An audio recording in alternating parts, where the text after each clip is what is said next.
બાકી એક ફેક્ટરીમાં રમેશભાઈ આગ લાગી ગઈ, તે 100-150 જે કોઈ એના કંપનીના કારીગરો હતા એ બધા એક બારો ન નીકળ્યો બાપુ, હાવ ભડથું થઈ ગયા બધા, હાવ સમાચારમાં આવવા મળ્યું કંપનીમાં આગ લાગી. પણ કંપનીનો માલિક ડાયો, એ ડાયરેક્ટ મીડિયામાં આવી ગયો સાહેબ, કેમેરામાં આવીને કહી દીધું કે મારી કંપનીમાં જે માણસો કામ કરતા હતા એ મારા પરિવાર જેવા હતા, એનો કાયદેસર જે વીમો છે એ તો મળશે જ.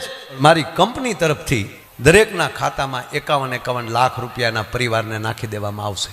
તો એના પરિવારના બધા એના પત્નીની તો જોતા જ હોય જ. એક ભાઈના પત્ની જોતા હતા ટીવીમાં, અને છોકરાને બોલાવ્યો, અહીં આવી તો બેટા, આ કંપનીમાં આગ લાગી, તાર બાપા નોકરી કરતા એ કંપનીમાં આગ લાગી?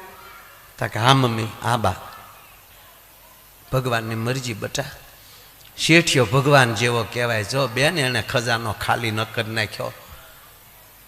આવા શેઠિયા તો કોકને જ મળે, અને આ તો બધું ભગવાનનું ધાર્યું હોય એવું થાય. 51 લાખ